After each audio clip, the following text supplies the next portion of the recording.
Noong gabing yon, bumuhos ang ulan na parang galit ng langit. Malamig, madilim, at tila may bumubulong sa hangin. Ang kles ng gabi na ayaw mong abutan sa daan, lalo na kung kagaya ka ni Rodel. Isang tahimik at simpleng magsasaka na hindi kilala sa baryo maliban sa kwento ng kanyang ama na minsang pinaginala ang aswang. Si Rodel ay lumoki sa gilid ng bundok, sa isang barong-barong na halos singluma na ng mga alamat sa kanilang lugar. Walang kuryente, walang kapitbahay, at tanging lampara at apoy lang ang kanyang kasama tuwing gabi. Bata pa lang siya, naramdaman na niya ang pangungutya ng mga tao. Anak ng aswang, ang tawag sa kanya ng ilan. Hanggang sa tumanda siya, bit-bit pa rin niya ang bigat ng pagkakakilanlan na iyon. Hindi siya masamang tao. Tahimik lang. Pero sa bawat tingin ng mga tao sa kanya, para bang may kasalanan siyang hindi niya alam. Isang araw ng tag-ulan, habang papauwi siya mula sa kabayanan matapos bumili ng bigas at kandila, biglang bumuhos ang malakas na ulan. Wala siyang peyong, kaya napilitan siyang tumakbo sa ilalim ng mga punong kahoy. Doon niya nakita ang isang maliit na kubo sa may gilid ng daan, luma na at halatang matagal nang walang nakatira. Pero may usok mula sa bubong. May tao. Nagdalawang isip si Rodel. Pero giniginaw na siya at basang-basa. Lumapit siya. Pwede pong makisilong ang mahinang sigaw niya. Umasok siya nang walang sumasagot. Ang una niyang napansin ay ang amoy ng pinatuyong dahon. Hindi bulok, pero may kakaiba. Sa loob, may isang matandang lalaking nakaupo sa tabi ng apoy. Maputla ang balet nito, mahaba ang buhok, at halos hindi mo makita ang mata sa ilalim ng kanyang makapal na anino. Tuloy ka, sabi na matanda, hindi man lang lumilingon. Nagpasalamat si Rodel, at tahimik siyang naupo malapit sa pinto. Ilang minuto ang lumipas, at hindi nagsalita ang matanda. Tahimik lang silang dalawa habang binabayo ng ulan ang bubong ng kubo. Pero sa gitna ng katahimikan, may naramdaman si Rodel na hindi niya may paliwanag. Bang may bumubulong sa tenga niya, kahit wala namang nagsasalita. Isang malamig na hangin na hindi galing sa labas. Isang kilabot na dumaan sa kanyang gulugod. Taga rito ka ba? Tanong niya, bilit binabasag ang katahimikan. Hindi agad sumagot ang matanda. Sa halip, ngumiti ito ng kaunti. Matagal na akong wala, pero dito ako. Bago pa kayo dumating. Kinilabutan si Rodel. Bago pa kami dumating, matagal na ang pamilya nila roon. Ilang henerasyon na. Bago pa siya makapagtanong ulit, biglang tumunog ang kanyang telepono. Si Joel, ang kababata niya na tanging kaibigan niya sa baryo. Si Joel ang tipo ng tao na laging masayahin, talabiro, at hindi naniniwala sa mga kwento-kwento. Pero tapat siya kay Rodel, kahit lahat ng tao ay iniiwasan ito. Pre, nasan ka? May narinig ka ba kanina? Tanong ni Joel. Mabilis at parang kabado ang boses. Ha? Wala. Nakisilong lang ako dito sa may lumang kubo sa tabi ng kalsada. Ang lakas kasi ng ulan. Tahimik si Joel sa kabilang linya. Tapos, mahina niyang sinabi, Pre, huwag kang lalabas. Huwag kang tumingin sa apoy. Kung saan man yan, hindi ka ligtas diyan. Ha? Bakit naman? Wala namang. Biglang naputol ang linya. Pagtingin niya sa paligid, napansin niyang wala na pala ang matanda. Pero naroon pa rin ang upuan. Naroon pa rin ang apoy. At naroon pa rin ang usok. Bumilis ang tibok ng puso niya. Bumalik siya sa pinto, pero biglang nagbago ang paligid. Parang hindi na siya nasa perehong kubo. Ang sahig ay hindi na kahoy, kundi lupa. Ang apoy ay hindi na basta apoy. May hugis ito, parang mata na nakatitig sa kanya. Muli niyang sinubukang tawagan si Joel, pero hindi na siya makasagap ng signal. Ang ulan sa labas ay parang wala na. Wala siyang marinig kundi ang sarili niyang hininga. Napansin niya may mga ukit sa dingding ng kubo, mga simbolo, mga meta, mga bibig na nakanganga. At sa isang bahagi, may nakasulat. Ang tunay na anyo lumalabas sa ulan. Muli siyang lumingon sa upuan. Wala pa rin ang matanda. Pero may isang maitim na bagay na unti-unting lumalabas mula sa anino ng dingding. Hindi hayop, hindi rin tao. Isang bagay na gumagapang, parang galing sa ilalim ng lupa, at may mahahabang kuko na parang itinaga sa bato. Bumukas ang pinto ng mag-isa. Doon niya nakita si Joel, basang-basa, nanginginig, at nakatingin sa kanya na para bang may gusto siyang pigilan. Rodel, yan ang kubong sinasabing pinagtataguan na maglolong. Maglolong? Tanong niya, halos hindi makapagsalita. Tumango si Joel.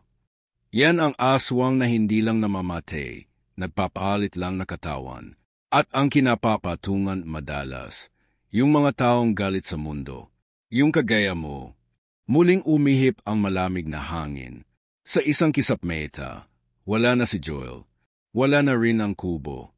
Nakaupo na si Rodel sa ilalim ng punong kahoy, sa gitna ng ulan, habang ang kanyang mga palad ay puno ng putik at mga kuko na hindi niya pag-aari. At sa malayo, may mga matang nagmamasid, gutom, tahimik at nag-aabang. Hindi na alam ni Rodel kung gising pa ba siya o panaginip na lang ang lahat. Nang imulat niya ang kanyang mga meta, wala na ang kubo, wala na si Joel. Ang paligid ay basang-basa, putikan at malamig. Nasa paanan siya ng punong kahoy. Ang mga palad ay may mga gasgas at tila may bahid ng itim na dumi. Pero mas nakakatakot, may mga bakas ng kuko sa balat niya na tila hindi kanya. Hindi niya may paliwanag ang nararamdaman. Ara siyang pinasok na malamig na anino. May bahaging hindi niya kilala sa sarili niya. Sa baryo, hindi siya pinansin ng mga dumaraang tao. Wala ring lumapit para kamustahin siya kahit basang-basa siya at mukhang kinapitan na masama. Para mas lalong lumalim ang takot ng mga tao sa kanya. May ilang tumalikod, may mga batang hinila ng mga magulang papalayo. Ang masakit, kahit si Aling Rosa na laging nagbibenta sa kanya ng gulay sa pelengke, hindi na siya kinausap. Pagdating niya sa bahay, naroon si Joel, pero parang walang nangyari. Nakaupo sa bangko, uminom na mainit na salabat. Nang tanungin niya ito tungkol sa kubo at sa sinabi nito kagabi, umiwas lang ito ng tingin. Hindi ko na dapat sinabi yon. Delikado, Rodel. May mga bagay na hindi dapat basta pinapakialaman. Joel, anong ibig mong sabihin? Ano bang alam mo na hindi ko alam? Tahimik si Joel. Hinawakan niya ang kamay ni Rodel at tiningnan ito sa mata. Kaibigan kita, pero may dapat kang malaman. Tungkol sa pamilya mo. Tungkol sa tatay mo. Napalunok si Rodel. Simulat sa pool, hindi niya lubos na nakilala ang ama niya. Bata pa lang siya nang biglang mawala ito. Ang sabi ng mga tao, iniwan silang mag-ina. Ang iba matatanda naman, palihim na sinasabi, naubos siya ng dilim. Si Nanay, hindi nagsasalita tungkol sa nakaraan. Lagi lang niyang sinasabi, mabuting tao ang tatay mo. Pero may madilim na bumalot sa kanya. At ngayon, habang nakatitig siya kay Joel, pakiramdam niya ay malapit na siyang makakuha ng sagot. Kinagabihan, habang naglilinis siya ng mga lumang gamit sa silong ng bahay, may natagpuan siyang isang kahon na balot ng itim na tela. May mga lumang simbolo ito, hugis bituin, meta, at tila mga sanga ng kahoy. Sa loob, may isang luman ngunit makinang na mutya, parang kabibi na may liwanag sa loob. May sulat sa ilalim. Paggising ng laman, muling bubukas ang pinto ng kadiliman. Ang tagapagmana lamang ang makapipigil. Hindi niya alam kung anong ibig sabihin nun. Pero habang hawak niya ang mutya, may malamig na hangin na dumaan sa paligid niya at saglit siyang nakarinig ng tinig, pabulong, parang babae. Ikaw ang anak ng tagapangalada. At ngayon, ikaw na ang susunod. Napatayo siya. Kinabukasan, muling bumalik si Joel, pero may kasama siyang matandang babae. Balot ito na makakapal na tela. May hawak na tungkod na may tila tuyong sanga ng balete sa dulo. Matalim ang mga mata nito, pero puno ng karunungan. Siya si Lola Mayang, albularyo at tagatanod ng kagubatan, sabi ni Joel. Alam niya ang totoo tungkol sa nangyayari. Tumingin si Lola Mayang kay Rodel, saka dahan-dahang nagsalita. Hindi ito basta kwento, Hijo. Ang ama mo ay dating bante ng hangganan sa pagitan ng mundo ng tao at ng nilalang. Matagal nang may sigalot sa pagitan ng aswang at ng mga tagapangalaga ng liwanag. Ngunit nasira ang balance at ang maglolong. Ang pinakamatandang anyo ng dilim ay bumalik. Ang maglolong. Yung nakita ko, tanong ni Rodel, nanginginig ang boses. Tumango si Lola Mayang. Pero hindi lang ikaw ang nakakita. Pinili ka nito. Hindi upang kainin, kundi upang tuluyang mapasok. Ang dugo mo may kapangyarihang hinahanap ng dilim. At ang mutya sa kahon. Yan ang huling selyo na pumipigil sa pagbukas ng pintuan sa mundo nila. Gusto sanang tumawa ni Rodel. Hindi siya bayani. Hindi siya espesyal. Isa lang siyang taong lumoki sa takot at pangungutya. Ngunit sa kaloob-looban niya, alam niyang hindi ito guni-guni. Iba ang nararamdaman niya. Para bang may kung anong gumigising sa loob niya, isang lakas na hindi niya may paliwanag at sabay sa lakas na iyon. May put, may kirot, at may tanong na matagal nang gustong masagot. Kung totoo lahat to, anong kailangan kong gawin? Tumingin si Lola Mayang kay Joel. Tapos muling ibinalik ang tingin kay Rodel. Kailangan mong matutong kontrolin ang mutya. Magenseyo. At higit sa lahat, kailangan mong harapin ang anino ng iyong ama. Nasa ilalim siya ngayon na kapangyarihan na maglolong. Buhay siya, pero hindi na siya ikaw. Arang may sumuntok sa dibdib ni Rodel. Buhay ang ama niya, at alipin ang dilim. Sa sumunod na mga araw, nagsimula siyang sanayin sa ilalim ni Lola Mayang. Tinuruan siyang gumamit ng mutya, kung paano ito hawakan, kung paano ito itono sa kanyang damdamin. Inaglakad siya sa kakahuyan, inakiramdam sa lupa, sa hangin, sa tubig. Pero hirap siya. Paulit-ulit siyang nadadapa, naubusan ng lakas, o tinatamaan ng takot.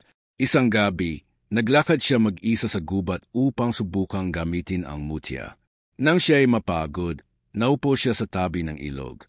Doon, may isang boses na biglang tumawag sa kanya. Isang diwata, tilagawa sa ulap at liwanag, nakatayo sa ibabaw ng tubig. Rodel, anak ng pagdurusa, hindi ka dapat dito. Hindi ikaw ang tagapangalada. Kung hindi ako, bakit ako pinili? Tanong niya. Ngumiti ang diwata, malungkot, dahil ikaw ang sugatan. At minsan, ang sugatan lang ang makakatalo sa kadiliman dahil alam niya kung anong pakiramdam ng wala. Biglang lumiwanag ang mutya sa kanyang palad. Pero kasabay noon, sa dulo ng kagubatan, may isang aninong naglalakad. Mabagal, may bigat, at may mata na pula, pulang-pula, parang nasusunog sa galit. Hindi ito tao, hindi ito hayop, at sa ilalim ng kanyang hininga, narinig niya ang bulong ng hangin. Dumating na siya, napaetra si Rodel. Hindi pa siya handa, pero wala ng atrasan. Nang gabing iyon, hindi na nakatulog si Rodel. Ang mutya ay mahigpit niyang hawak habang nakaupo sa sulok ng kanyang silid. Inapakinggan ang bawat kaluskos sa labas, bawat ihip ng hangin na parang may gustong ipahiwatig. Hindi lang takot ang bumabalot sa kanya, kundi galit, lungkot, at isang tanong na paulit-ulit niyang sinasagot sa sarili pero hindi kailanman tama. Bakit ako? Simula pagkabata, sanay na siya sa pang-iiwan. Wala siyang ama. Ang ina niya, bagaman mabait, ay laging may tinatagong lungkot. Laging may tanong sa mga mata nito kapag tumitingin sa kanya, parang paalala ng isang alaala na pilit niyang kinakalimutan. Nang pumanaw ito 5 taon na ang nakalilipas, naiwan siyang mag-isa. Iniwan, katulad ng ginawa ng ama niya. Ngayon, sinasabi nilang ang ama niya matagal na niyang kinamuhian. Siya ang dahilan kung bakit pinipilit siyang harapin ang kadilimang ito. Isang aswang na sinauna. Isang halimaw na sinasabing hindi mapapatay. Isang banta na unti-unting pumapalibot sa mundo ng mga tao. At siya raw ang tagapigil. Pero paano mo haharapin ang dilim kung nasa puso mo mismo ang pinakamaitim na anino? Habang lumalalim ang gabi, may kakaibang katahimikan sa paligid. Walang kahol ng aso. Walang kulidlig. Kahit ang mga insekto, parang natakot. Biglang, isang tunog ang pumunit sa katahimikan, isang malalim na kaluskos sa likod ng bahay. Mabilis siyang tumayo, kinuha ang mutya at dahan-dahang lumabas. Sa ilalim ng liwanag ng buwan, nakita niya ang mga bakas ng paa, malalaki, mahaba ang daliri, at mukhang hindi mula sa tao. May gumalaw sa gilid ng punong saging. Isang aninong mabilis na dumaan.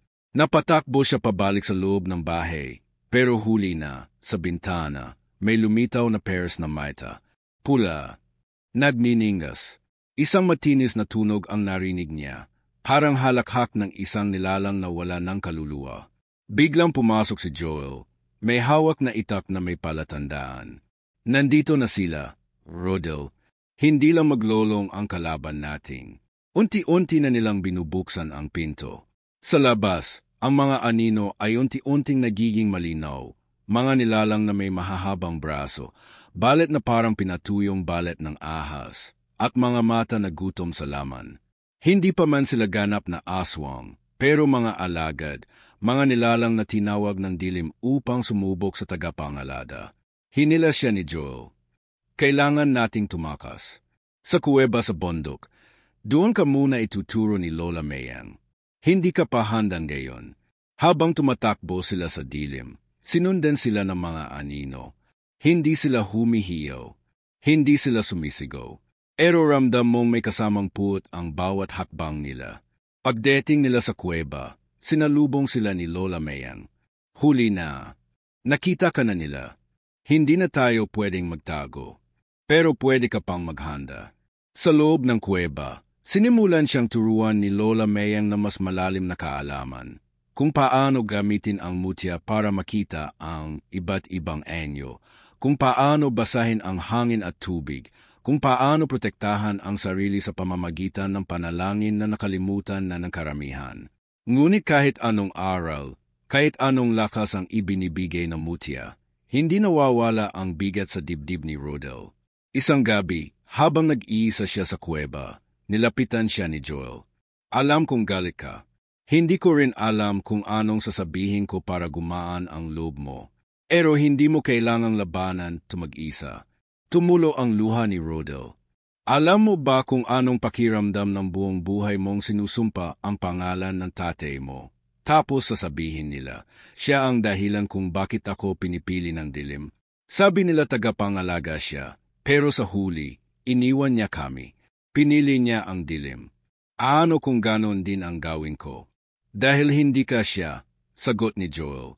May galit ka, pero hindi lang galit ang bumubuo sa iyo. Narito ka, lumalaban, hindi lang dahil kailangan, kundi dahil may puso ka. Tahimik si Rodel. Pilit niyang pinapawi ang damdaming iyon. Pero hindi niya maalis ang pakiramdam na unti-unting may bumabago sa kanya.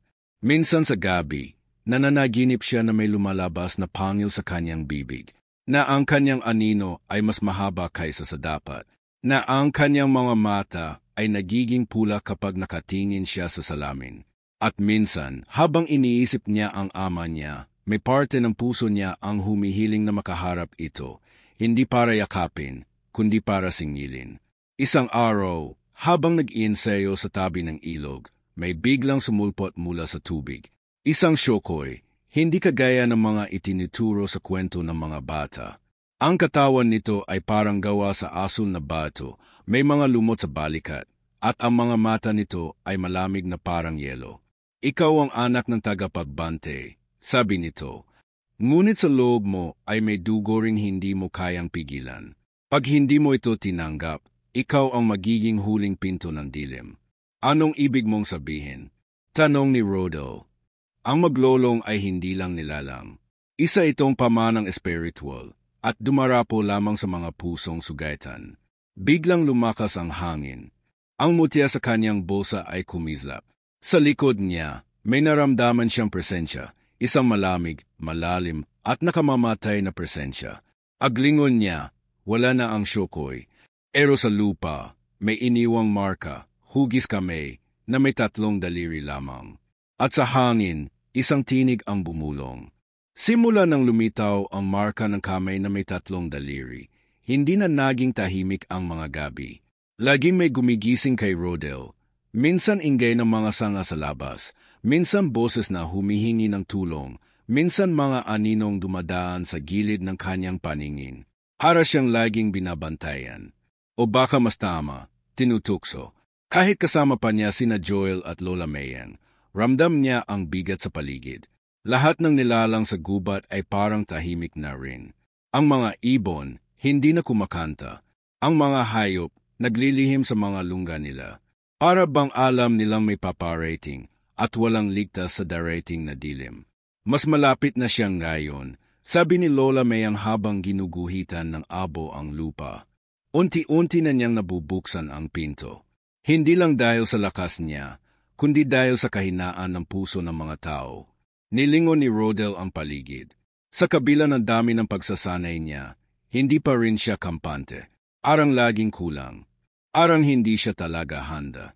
Sa bawat galaw ng mutya, nararamdaman niyang may humihila sa loob niya, isang bahagi ng sarili niya na hindi niya lubos kilala. Kung sakaling hindi ko siya kayang labanan, tanong niya kay Joel isang gabi habang nagbabante sila sa gilid ng kuweba. Anong gagawin mo? Tumingin si Joel sa kanya, seryoso. Papatayin kita. Napatawa si Rodel, pero alam niyang hindi iyon bero. Hindi ko hahayaang mapasa kanila ka. Kahit anong mangyari, degdeg ni Joel. Tumango si Rodel. Malungkot, pero totoo. Hindi lang buhay niya ang nakataya rito. Kapag siya ang naging daan na maglolong, libo-libo ang pwedeng mawala. Kinabukasan, sinimulan nila ang huling yugto ng paghahanda. Tinuruan si Rodel ni Lola Mayang na sinaunang panalangin, mga salitang hindi na ginagamit sa ngayon, mula pa raw sa panahon ng mga unang tagapangalada. Habang inukit niya ito sa bato, nagsimulang dumilim ang langit kahit tanghaling tapat. Biglang bumaba ang lamig. Sa dulo ng kagubatan, may makapal na ulap na dumating. Hindi ito basta hamog, itim ito, parang usok na may buhay. Yan na siya, bulong ni Lola Mayang. Nagpapakita na siya. Mabilis nilang isinara ang kuweba. Binigyan si Rodel ng palaspas na binabad sa langis ng dahon ng kalumpang at dugo ng manok. Pag tinawag ka ng dilim, ito ang ipikit mo sa dibdib mo. Huwag mong hayaan pumasok siya sa puso mo. Ngunit sa gabing iyon, hindi usok ang pumasok. Si Nanay. Sa labas ng kuweba, narinig niya ang boses nito. Mahinahon. Malungkot. Rodel, anak, tulungan mo ako. Mabilis siyang lumabas. Wala ng ibang tao. Si Joel, wala sa paligid. Si Lola Mayang, tulog. Sa dilim ng kagubatan, nakita niya ang anyo ng ina niya. Maputi ang siyot, nakayuko, lumuluha. Anak, nilamon na ng dilim ang tatay mo. Kung hindi mo siya haharapin, magiging ikaw ang susunod. Eti ako mawawala. Lumapit siya, nanginginig. Nanay, totoo ba ito? Ngunit nang hawakan niya ang kamay nito, biglang sumirit ang itim na usok mula sa balat ng babae. Ang mata nito ay naging pula, at ang boses ay biglang naging malalim. Hindi mo na may iwasan, Rodel. Nasa iyo na ako. Bago pa siya makatakbo, hinila siya pabalik ni Joel. May hawak itong sanga ng punong saging na inusal ang isa sa mga panalangin itinuro ni Lola Mayang. Muling naging hamog ang babae at nawala. Huwag kang makinig sa kanila, sigaw ni Joel. Ginagamit nila ang pinakamalambot mong alaala para makapasok. Humiga si Rodel sa lupa. Hingal na hingal. Nais niyang umiyak. Gusto niyang sumigaw. Ang bawat hakbang ng kaaway ay hindi lang basta takot, kundi paalala ng bawat sugat sa kanyang puso. Sa mga sumunod na araw, nagsimula ng magbago ang paligid. Ang mga halaman sa palibot ng kuweba, nalalanta. Ang tubig sa ilog, nangingitim. Ang mga ibon, natagpuang patay. At isang gabi, habang binabantayan nila ang apoy, nakita nila ang mga maita. 1, 2, 10, daan-daan. Sa kadiliman, unti-unting lumalabas ang mga nilalang, hindi pa ang maglolong mismo, pero ang kanyang mga alagad. Mga dating tao, gayon ay halimaw. Ang balet nila ay nanigas na parang kahoy. Ang bibig ay may mahahabang dila. Ang galaw nila ay sabay-sabay, parang isang katawan lang. Subok lang to, sabi ni Lola Mayang habang itinutulak si Rodel papasok ng kuweba. Tinitingnan lang nila kung handa ka na. at kung bibigay ka na. Ngunit kahit na naitaboy nila ang mga halimaw gamit ang mutya at dasal, isang bagay ang malinaw, hindi sila ligtas. At si Rodel, hindi na rin siya sigurado kung buo pa ang pagkatao niya. Minsan sa gabi, kapag mag-isa siya, nararamdaman niyang gumagalaw ang mutya kahit hindi niya ito hawak. Minsan, naririnig niyang may tumatawag sa pangalan niya mula sa lupa. Minsan, ang sarili niyang anino ay gumagalaw ng hindi niya ginagawa. At isang madaling araw, habang natutulog si Joel, may nakita siyang nakatayo sa dulo ng kuweba. Isang aninong kasing taas niya, kasing haba ng kanyang buhok, pareho ng kanyang mata. At nang tumalikod dito at maglakad palayo, napansin niyang wala itong anino. Pero siya, nang lumingon sa sahig, hindi alam ni Rodel kung nananaginip lang siya o kung gising siya sa isang bangungot na hindi natatapos. Dalawa ang anino niya, isa sa kanan, isa sa kaliwa. At kahit gumagalaw lang siya ng kaunti, hindi sila sumusunod ng sabay. Isa roon ang parang laging nauna, isa ang parang may sariling isip. Kinabukasan, hindi niya agad sinabi kay Joel ang nakita niya. Hindi dahil ayaw niyang maniwala, kundi dahil takot siyang tutunan na unti-unti na siyang sinasapian. O mas masahol pa, baka hindi na siya buo. Habang si Lola Mayang ay abala sa pagbuo ng panibagong anting-anting gamit ang balahibo ng uwok at alikabok ng pinatuyong dehon ng mangkono, nagpasya si Rodel na kausapin si Joel. Gusto niyang aminin ang tungkol sa anino, sa mga bulong, sa mga pagbabago sa katawan niya na hindi niya may paliwanag. Ngunit pagdating niya sa likod ng kuweba kung saan madalas nag-iisa si Joel, may narinig siyang kakaiba. Boses. Dalawa. Hindi pa siya handa, sabi ng isang tinig, malamig at pamilyar. Pero malapit na. Kapag umabot sa ikapitong gabi, hindi na niya kakailanganin ang mutya. Siya na mismo ang magiging susing magbubukas sa pinto. Tinig ni Joel ang sumagot. Huwag ngayon. Hindi pa dapat. Bigyan mo pa ako ng oras. Kapag siya ang nagbukas, mas magiging malakas ang ugnayan. Mas malalim ang control. Tumigil si Rodel. Para siyang binuhusan ng malamig na tubig. Tinig ni Joel. Kaibigan niya. Kapatid ang Turing. Siya pala ang may lihim. Hindi niya naituloy ang paglapit. Hindi rin siya umalis. Nakatayo lang siya sa likod ng puno. Inipilit intindihin kung anong nangyayari. Maya-maya, umalis na ang isang aninong hindi niya nakita ng buo. Si Joel ay naiwan, nakaupo at tila biglang tumahimik. Rodel ay dahan-dahang lumayo, bumalik sa kuweba. Hindi siya agad nagsalita. Hindi siya sumugod. Pero sa loob-loob niya, gumuho ang tiwala. Kinagabihan, habang si Lola Mayang ay abala sa pagguhit ng mga simbolo sa paligid ng kuweba bilang proteksyon, tinanong siya nito. Nararamdaman mo ba ang pagbabago sa loob mo? Tumango si Rodel. Lumalakas ako, pero parang hindi sa paraang gusto ko. Hindi sa paraang ako pa rin to. Tumitig si Lola Mayang sa kanya. Dahil hindi lang ikaw ang lumalakas. Ang dugo sa loob mo, gising na rin. Hindi lang dugo ng tagapangalaga ang nasa iyo, Rodel. May dugo ka rin na nilalang na deity kabilang sa dilim. Napatingin siya sa matanda. Ano pong ibig sabihin yon? Humugot na malalim na hininga si Lola Mayang. Ang ama mo ay tagapangalada. Pero ang ina mo, hindi niya sinabi ang lahat. Isa siyang tagapaglingkod ng diwata. Ngunit may isa pang lihim bago ka isinilang. Muntik nang masapian na maglolong ang katawan ng iyong ama. At noong hindi ito naging matagumpay, inilipat niya ang binhi sa magiging anak. Sa iyo. Nanginig ang mga kamay ni Rodel. Kaya pala ako parang hindi buo. Parang laging may ibang boses sa loob ko. Hindi lang boses, sabi ni Lola Mayang, kundi bahagi ng kaluluwa na maglolong, nakapaloob sa iyo. At kung hindi mo ito malalabanan, ikaw na ang magiging bagong anyo niya. Hindi nakapagsalita si Rodel. Ang bigat ng katotohanan ay parang dumadagundong sa loob ng dibdib niya. Kaya pala siya pinipili. Kaya pala siya sinusubukan. Dahil hindi lang siya susi, siya mismo ang pinto. Pagkatapos ng pag-uusap, Tumayo siya at hinanap si Joel. Gusto niyang kumprontahin ito. Ngunit paglapit niya sa lugar kung saan madalas ito nagpupunta, wala ito roon. May iniwang mga yapak lamang, papalayo sa kuweba. Sumunod siya. Madilim na, at ang buwan ay tila natatakpan ng usok sa langit.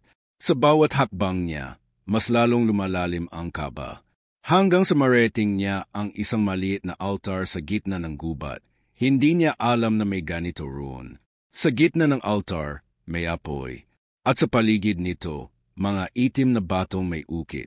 Naroon si Joel, nakatayo sa harap ng apoy, nakayuko. Joel, sigaw niya. Tumigil ito. Hindi lumingon. Hindi ito ang gusto kong mangyari, Rodel. Bakit? Tanong niya, halos mapayak. Bakit mo ako niloko? Kaibigan kita. Kaibigan nga kita, sagot ni Joel. Pero mas matagal ang ugnayan ng dugo kaysa ng pagkakaibigan. Ako ang anak ng huling tagapaghatid na maglolong. At misyon ko, ang siguraduhing dumaan ka sa tamang landas para sa kanya. Hindi makagalaw si Rodel. Gusto niyang sumigaw, gusto niyang umatik, gusto niyang tumakbo. Pero parang may puwersang humahawak sa kanyang paa. Ang mutya sa kanyang dibdib ay kumikislap. Pero ang liwanag nito ay parang nag-aalinlangan. Tumalikod si Joel, at sa wakas, nakita niya ang mga mata nito. Kula, mabagal na kumikislap, at ang anino nito, dalawa ring. Ngunit bago pa man makalapit si Joel sa kanya, isang pagyanig ang dumating. Ang lupa ay gumalaw, at mula sa ilalim ng altar, may bumukas na bitok. Isang halimaw na anyo, hindi pa buo, hindi pa formal, pero naroon na. Ang katawan nito ay parang usok na may laman. At sa gitna nito, narinig ni Rodel ang boses mula sa loob ng kanyang sariling dibdib. Mabigat ang hangin habang unti-unting bumubukas ang bitak sa lupa. Mula rito, umakyat ang usok na parang buhay. Umikot, himahaplos sa balat ni Rodel na para bang inaangkin siya. Nakaluhod siya, hawak-hawak ang mutya. Pero ang liwanag nito ay halos wala na. Parang napagod. Parang sumusuko. Sa harap niya, si Joel ay tila isa ng ibang tao. Hindi na ito ang kababatang lagi niyang kasama sa pagtatanim, sa pangangaso, sa mga gabing pinagtatawanan nila ang takot sa aswang. Ang Joel na nasa harap niya ngayon ay malamig ang mga mata, matalim ang anyo, at may hawak na maliit na patalim na may mga ukit ng sinaunang panalangin. Pero baliktad ang gamit. Hindi ito panlaban. Isa itong pambukas. Rodel, mahinang sabi ni Joel, hindi mo na may iwasan ito. Bahagi ka ng kanya. Isa ka sa amin. Hindi ako halimaw, sagot ni Rodel, nanginginig pero matatag. Hindi ako papayag. Hindi mo na kailangang pumayag, sagot ng boses mula sa bitok. Malalim, malamig, at familiar. Boses na parang pinagsamang tinig ng kanyang ama at ng sarili niyang panaginip. Nandito ka na. Nabuksan na ang pinto. Hindi mo na may babalik. Lumakas ang pagyanig. Mula sa lupa, unti-unting umaangat ang isang anyo. Hindi buo, parang usok na may laman. Isang mukha na kalahati tao, kalahati buto. Ito ang maglolong. At kahit hindi pa ito ganap na nabubuo, ramdam ni Rodel ang bigat ng presensya nito. Para siyang nadudurog. Para siyang nilulunod habang gising. Mula sa likod, sumigaw si Lola Mayang. Rodel, gamitin mo ang mutya. Habang may liwanag pa. Pero hindi siya makagalaw. Ang mga anino ay bumabalot na sa kanyang katawan. Dahan-dahang hinahaplos ang kanyang balet. Pilit na binubuksan ang damdaming matagal na niyang nililibing. Ang galit sa ama niyang nawala. Ang lungkot sa ina niyang iniwan, ang sakit ng pagkabata, ng pagtanggi, ng pag-iisa. Yan ang gusto ko, bulong na maglolong. Ang sugat, ang sakit, yan ang pintuan. Napapikit si Rodel. Muli niyang naalala ang mga gabing lumuluha siya sa dilim, habang hawak ang lumang laruan ng ama niyang iniwan. Muli niyang naalala ang tanong na kailanman ay walang nakasagot. Bakit nila ako iniwan? Pero sa gitna ng lahat ng ito, naalala rin niya si Joel, ang Joel na dati. Yung batang tapat, laging kasama, laging handang sumalo ng sakit. Naalala niya si Lola Mayang, na kahit matanda na, ay nilabanan ang kadiliman hindi para sa sarili, kundi para sa isang batang tinuring ng lahat na sumpa. Naalala niya ang ina niya, sa huling gabi ng buhay nito, habang sinasabi, "Anak, huwag mong hayaang lamunin ka ng galit. Hindi ikaw ang kasalanan ng mundo." At doon, sa gitna ng pinakamaitim na usok, isang maliit na liwanag ang muling sumiklab sa kanyang palad. Ang mutya, mahina pero buhay pa. "Hindi ako pinto," bulong ni Rodel. "Ako ang susi ng pagtatapos mo." Tumayo siya. Ang usok ay nagngingit-ngit, sinusubukang hilahin siya pababa. Si Joel ay sumugod, hawak ang patalim, handang sugatan siya. Pero sa isang iglap, hinarang siya ni Rodel gamit ang liwanag ng mutya. Sumiklab ang paligid at tumalsik si Joel sa lupa. Napasigaw ito, pero hindi sa sakit, kundi sa gulat. "Rodel, anong ginagawa mo?" "Pinipili ko kung sino ako," sagot niya. "At hindi ako ikaw." Hinampas niya ang mutya sa lupa, sa mismong bitak kung saan lumalabas ang anyo na maglolong. Isang malakas na liwanag ang sumabog, at sa sandaling iyon, narinig niya ang sigaw, hindi lang na maglolong, kundi ng lahat ng kaluluwang ginamit nito. Libo-libong tinig, sabay-sabay. Parang isang daing na matagal nang nakakulong. Ang usok ay kumalit, parang hinigop ng liwanag. Ang katawan na maglolong ay unti-unting nadurog, habang ang lupa ay nagsimulang magsara. Ngunit sa huling saglit, isang aninong pamilyar ang lumabas mula sa usok, ang anyo ng kanyang ama. "Anak," sabi nito, "patawad." Bago pa man siya makalapit, nilamon na ito ng liwanag. Isang patak ng luha ang lumabas sa mata ni Rodel, pero hindi siya umiyak. Hindi na. Sa wakas, natanggap na niya ang totoo. Hindi niya kailangang makumpleto ng ibang tao. Siya mismo ang kakumpleto sa sarili niya. Ngunit hindi pa tapos ang lahat. Nang humupa ang liwanag, nakita niya si Joel, nakaluhod, nanginginig. Ang mga mata nito ay bumalik sa dating kulay, pero puno ng takot. Lumapit si Rodel. "Buhay ka pa," mahinang sabi niya. "Dapat matagal na akong patay," bulong ni Joel. Pero may pumigil sa kanya. "Bakit mo to ginawa?" "Dahil takot din ako," sagot nito. "Takot ako na mawalan. Takot ako na maiwan." Inalok niya ako ng lakas para hindi na ako maging mahina. Akala ko tama. Tahimik si Rodel. Hindi siya sumagot. Hindi rin siya lumayo. Umupo siya sa tabi ni Joel at sa katahimikan, inabot niya ang kamay nito. Ngunit sa pinakadulo ng kagubatan, may isang nilalang na nanonood. Hindi ito nabulag sa liwanag. Isa itong mata lamang, lumulutang, nagmamasid. At bago ito tuluyang mawala sa hangin, nag-iwan ito ng isang bulong. Narinig lang ni Rodel, "Hindi ikaw ang huli." At sa hangin, muling nag-iba ang anino sa kanyang likuran. Muli itong naging dalawa. Ilang araw matapos ang pagsabog ng liwanag, tahimik na muli ang gubat. Wala na ang usok. Wala na ang mga alagad ng dilim. Ngunit ramdam ni Rodel na hindi lahat ay nawala. May mga naiwan, mga alaala, mga tanong.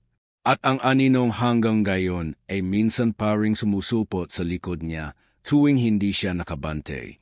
Naupo siya sa ilalim ng punong kahoy na deity ay lugar ng kanyang pagtatago. Noon, doon siya palaging nakasilong kapag umuulan, kapag pagod siya sa sakahan, o kapag nasasaktan siya sa mga mata ng mga tao.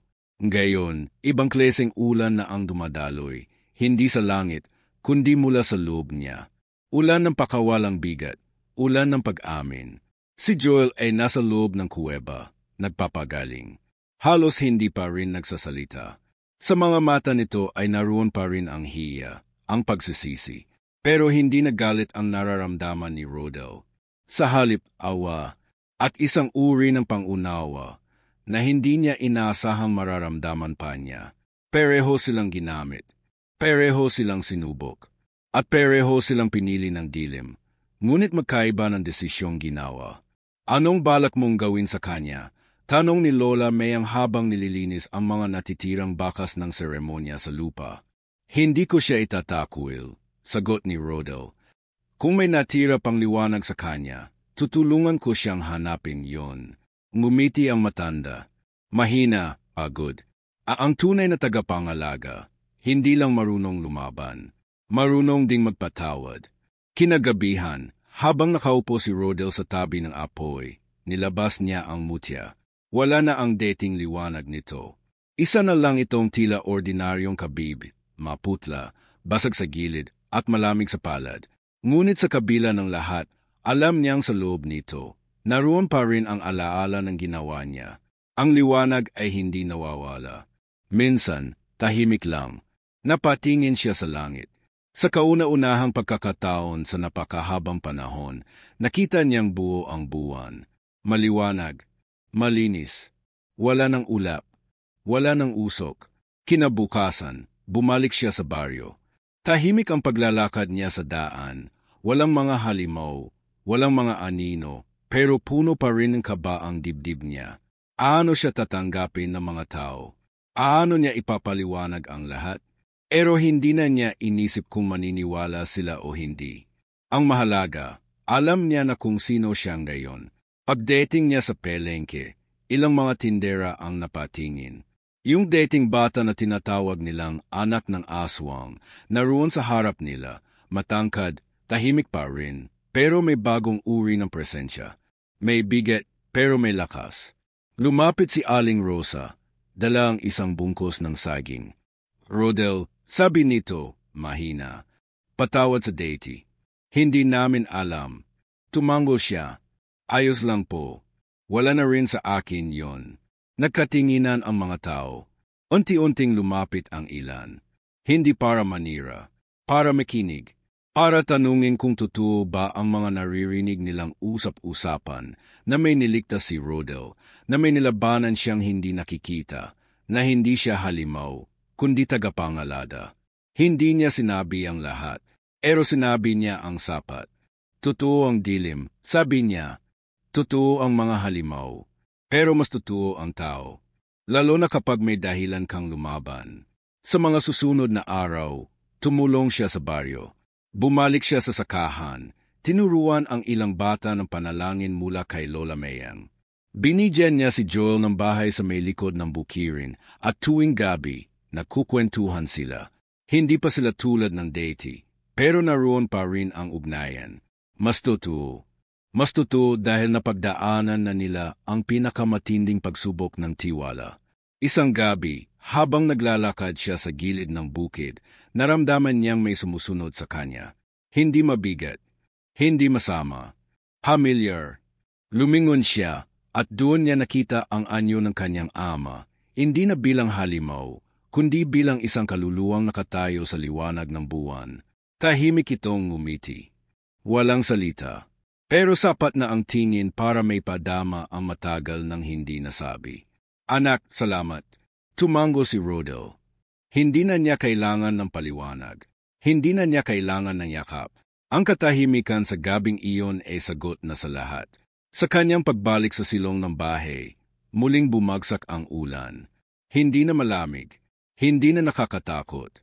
Isa na itong paalala na may mga bagay sa mundo na kahit dumaan sa dilim, ay pwedeng bumalik sa liwanag.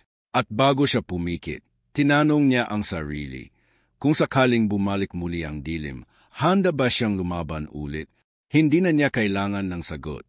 Dahil ngayon, alam na niya, hindi mo kailangang maging buo para maging bayani. Minsan, sapat ng piliin mong huwag maging halimaw.